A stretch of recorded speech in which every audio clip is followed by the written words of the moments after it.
আপনার ছাগল বারবার হেঁটে আসছে না? তাহলে বড় ক্ষতির মুখে পড়তে পারেন। কেন এমন হয় এবং সহজ সমাধান কি? আজকের ভিডিও শেষ পর্যন্ত দেখুন। ছাগল ঠিকমতো খাচ্ছে, দেখতে সুস্থ, তবুও হেঁটে আসছে না।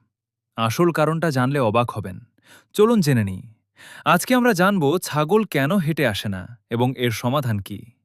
অনেক খামারেরই এই সমস্যাটি হয়। ছাগল বড় হয়েছে কিন্তু মাসের পর মাস হেঁটে আসে না। এর পেছনে কয়েকটি গুরুত্বপূর্ণ কারণ রয়েছে। প্রথম কারণ হল অপুষ্টি। যদি ছাগল পর্যাপ্ত পুষ্টিকর খাবার না পায়, বিশেষ করে প্রোটিন, মিনারেল ও ভিটামিনের ঘাটতি থাকে, তাহলে হেঁটে আসতে দেরি হতে পারে। দ্বিতীয় কারণ হল শরীরে কৃমি থাকা। অতিরিক্ত কৃমি থাকলে শরীর দুর্বল হয়ে যায় এবং প্রজনন ক্ষমতাও কমে যায়। তাই নিয়মিত কৃমির ওষুধ দিতে হবে। তৃতীয় কারণ হল শরীরের ওজন কম বা বেশি হওয়া। খুব রোগা বা অতিরিক্ত মোটা ছাগলের ক্ষেত্রেও হিটের সমস্যা দেখা দিতে পারে। চতুর্থ কারণ হল রোগ বা সংক্রমণ।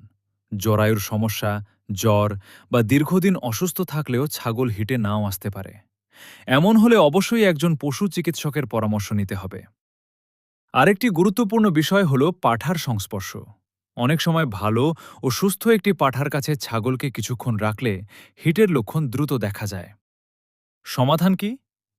ছাগলকে সবসময় সুষম খাদ্য দিন, নিয়মিত কৃমিনাশক ও টিকা নিশ্চিত করুন, পরিষ্কার পরিচ্ছন্ন পরিবেশে রাখুন এবং মিনারেল মিক্সচার ও লবণ চাটার ব্যবস্থা করুন। প্রয়োজন হলে অভিজ্ঞ ভেটেরিনারি চিকিৎসকের পরামর্শ নিয়ে চিকিৎসা করান। মনে রাখবেন, সঠিক পরিচর্যা আর ধৈর্যই সফল ছাগল খামারের মূল চাবিকাঠি। এমন আরও গুরুত্বপূর্ণ ছাগল পালন বিষয়ক ভিডিও পেতে আমাদের শখের খামার বাড়ি পেজটি অবশ্যই ফলো করুন। ভিডিওটি ভালো লাগলে লাইক, কমেন্ট ও শেয়ার করতে ভুলবেন না। আল্লাহ হাফেজ।